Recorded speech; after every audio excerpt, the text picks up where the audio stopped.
Hey everybody, it's Hideo again, playing Paragon, and I'm just gonna go on a couple rants about what bothers me about not I wouldn't say the Paragon community, but some of the people who play Paragon. And no, I'm not Diamond, I'm not Platinum or whatever the highest grade is. I'm not even in Gold anymore because I've been on such a horrible losing streak. I think I've lost like 4 or 5 in a row. But I'm not a terrible player. I don't know. I guess we'll let the stats decide. I'm playing Kwang here. I like the build that I made for Kwang, and I think it's only like my second or third game playing him in a live match. But things that bother me, and we'll just list them out: lack of communication from the entire team, engaging in fights that just don't make sense, and I even do one of those here. But my logic is if I fight them here, they can't push the lane. And I thought I could at least take one of them, honestly. Um, Not knowing the enemy, not knowing what the enemy's building,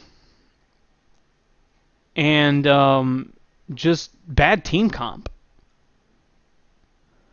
We'll start with communication. There are um,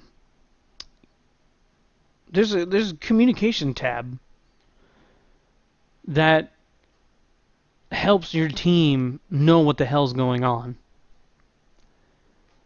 I've seen it so many times where I'm going to gank or I'm laning and there's 3 people in the mid lane and 2 of them leave towards my lane and the person in the middle doesn't say careful right lane, careful left lane, careful in the jungle. And even if you have wards, if you don't have an escape, you're going to have trouble getting back, especially if they all come at once and next thing you know, somebody has a pounce ability, pounces out of the jungle and, catches you and you're screwed. Does it help that you're pushed up farther than you should be? Probably not, but communication helps. It helps mitigate that mistake. 2, not knowing the enemy. If you're laning against Twin Blast and you see that he has a lot of mana, you see that he can use his ult, after you recall, why wouldn't you either A, get more health or get physical armor?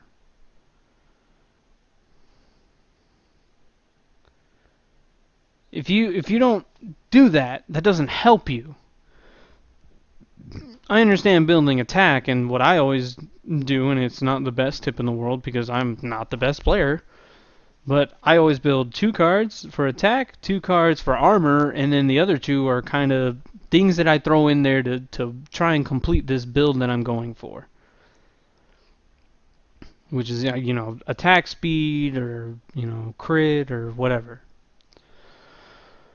But not knowing your enemy team doesn't help you. If there's more energy attack or energy damage than physical damage, I'm going to build energy armor first.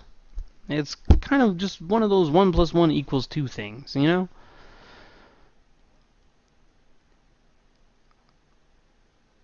Not knowing your enemy's builds either. You can check to see what they're building. If they're building armor, then you need penetration.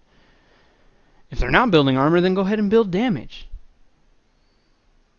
If they're out leveling you, there's an issue. You either need to go into the jungle or do better on your last hits. Last hitting, I'm not great at either. You can tell by this video I'm just hacking away, but my lane's also getting a little pushed back.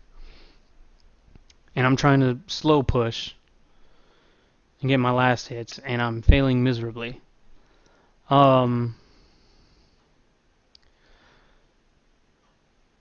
But brings me to my next point is I never go into an engagement I don't think I'm not going to win. I even try not to 1v1 a lot of the time. I will if I have way more health than the other person, and I don't feel like I'm going to get ganked at that instant because it is what it is. You know, you just don't feel like you're going to get ganked. You see everyone else on the other side of the map or something. Um, but never try to go into a battle that is not advantageous to you. It doesn't make sense, and I see that a lot. And I even do it from time to time. I'll get a little cocky if I get like a 3 or 4 kill streak, and the next thing you know, I lose 2 in a row, and I go, wait a minute, I'm being an idiot. I'm thinking I can fight the world. I've seen so many people try to 3v1 with Chimera thinking that their spirit regeneration is going to help you. And that definitely won't help you in that situation unless your attack speed is like infinity. But, um, and that was another, that brings me up to, I think, my last point. I'm going off here. Um, Map awareness, which I don't even know if I listed that. I'm getting a little frustrated just talking about all this stuff because I've lost so many games just because of this. And I've done it too. I'm not singling anybody out, or I'm not saying, oh, crap players are the no. I've even been the reason that teams lose because I've made dumb plays or I've made, even dumb calls. But map awareness. If you see that there's 3 people in one lane and 2 people in the other, and your lane is empty, push that lane. Yeah, they're going to come after you, but push that lane. Because you're going to make, most likely, 2 or 3 of them try to come over. A lot of people try to do that. A lot of people try to go into a lane unnecessarily to protect it. And myself and Trabant 180 have seen that a lot. For no reason. We'll have 2 people there, and a third will be like, hey guys, I'm here, when there's only 1 enemy and a bunch of minions when we don't need it. That leaves another lane wide open. Which ties into communication too. If there's 2 people in a lane and they disappear, a warning sign on which direction they were headed would be amazing. Another thing, never leave your lane when it's not pushed up. You're just asking for your tower to be destroyed. This is a perfect example right here. I know that Twin Blast left to get some card power, so I pushed up his lane and then I'm leaving. It'll do damage to the tower, which will make it easier to take down later anyway.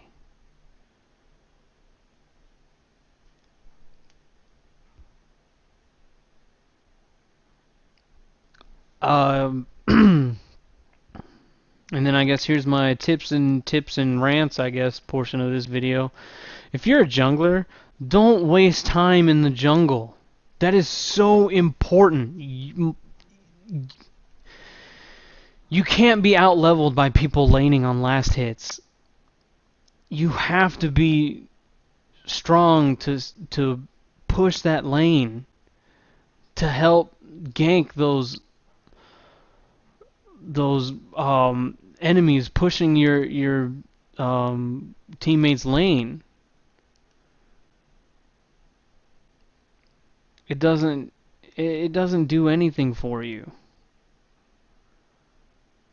And I don't know what the hell happened with this Sevarog. I think he just bailed out on me and was like, okay, lane's pushed. That's it. Because we could have taken out that freaking steal easily. Oh, he went to go gank right. Well, look at that. It doesn't help when you do unnecessarily things like that. Catches Murdoch off guard. And I engage him because he has less than half, and I have a lot more health than he does. That's why I engage that fight, because I know that I can win. And I definitely know I can win against his steel if I tether him with a sword, but I am horrible. Team comp, team composition. Britick makes a bunch of videos and a bunch of tips and stuff like that videos.